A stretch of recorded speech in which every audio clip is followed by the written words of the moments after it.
The presentation we're going to run through today will cover three elements. The nature of the structure of the organisation that delivers a social pedagogic model. We will then talk about, Colin will talk about the nature of the practice that is appropriate within that organisation. And then Ignaz will talk about the practical experience of running that model within actual home with actual children. Does that sound reasonable? Come on. Yeah, much better than the last audience. They were all said bye by now. We will introduce this chap during the presentation. I deliberately introduced him just to allow some reflection. One of the things that we try and model within our organisation is content and then pause.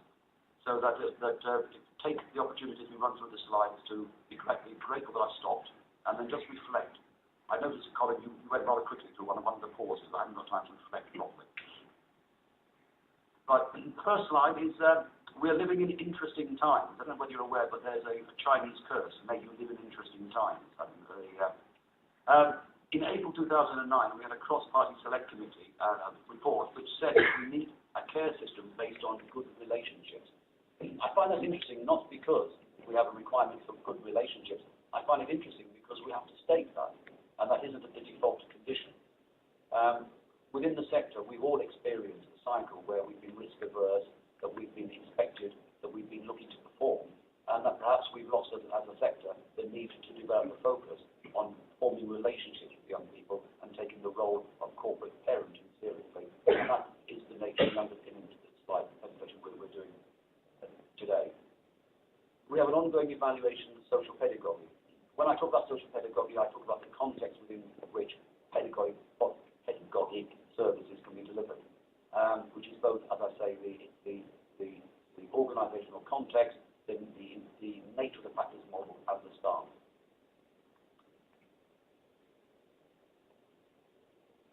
A practice model. Within Five Rivers, we start with the leadership of the organisation. If you don't actually have a clear intent, then how can the organisation deliver that intent? So our mission is turning children's lives around through high-impact sector-leading services.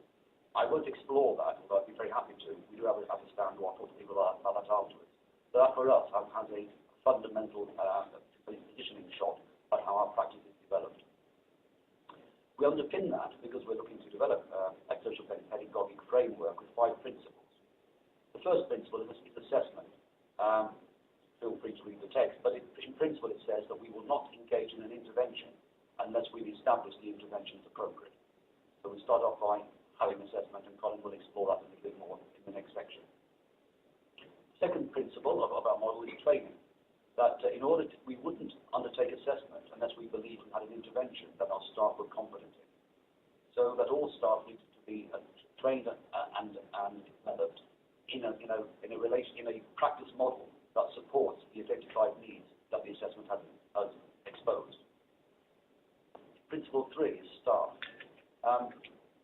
Within the sector, within my experience, I've worked with organisations where when you develop the practice model, you find out that your staff, for example, are not inclined towards the tactile element of the job that's required. So we have staff who are uncomfortable with touch.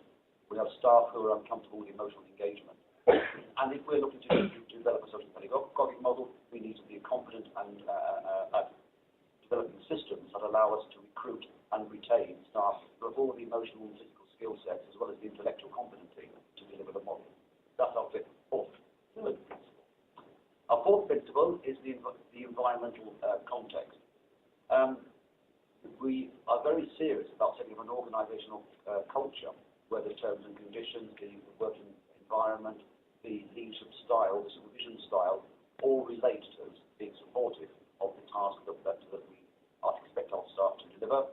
And the fifth element is the nature of the structure of the organisation. Within the Five Rivers context, we are delivering as a social enterprise. The reason we do that is that it frees up our staff to optimise the efficiency of the organisation.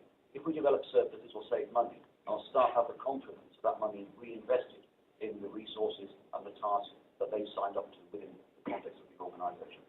A whistle-stop tour, but there's 5 principles of structuring an organisation to support a social pedagogic model.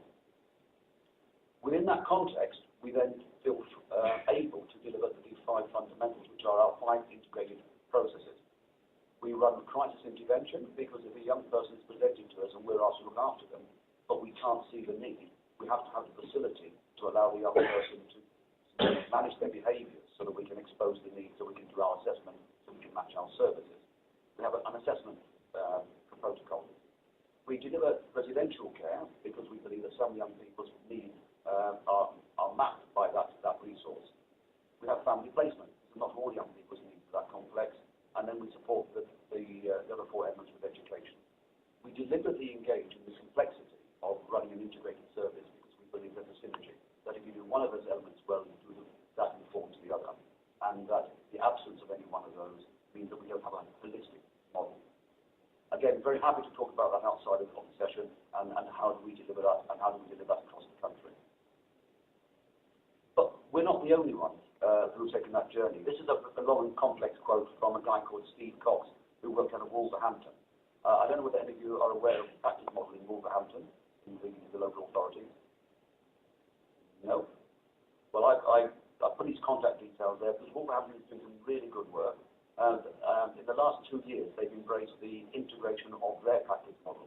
They now have integrated their CAMS teams, their fostering teams, their education teams, and the residential teams. They've supported that by a single practice model, which actually, if you wanted to talk to Colin, they happen to use the pillars of parenting. But they've been highly successful. They've managed to move all the young people back into the local authority, apart from 4, that's 4 out of 400. And they've matched that fiscal benefit at the same time improving their outcomes, so that they are now either Ofsted excellent or good in all of their residential homes.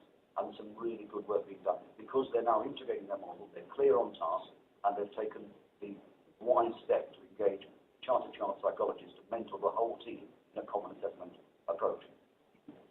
And I only mention that because I'm not suggesting that we're the only organisation that delivers an integrated model. There are others. We work in partnership with Middlesbrough. The same format is applied. We have the same objectives, the same structure. And within Middlesbrough, we as an organisation run a residential setting, and the CAMS team within Middlesbrough run the assessment. Again, highly successful. In the terms obviously tells what it says on the tin. We have 90% of the young people leaving successfully from that system is back to their birth parents or into independent living. We also work independently, and in the last part of the presentation, Ignace will talk to you about how we run an assessment centre in Essex. So that's a whistle-stop tour of presenting the fact that social pedagogy is not a job title, which is a job title, obviously, but it doesn't work in isolation. That in order to deliver a social pedagogic model, you have to consider the whole system, and that we have some experience as to other organisations on how to develop that and how to support the practice model. But enough of that now. I'll then pass across to Colin, who's going to talk to you about the content, or you might populate that model with.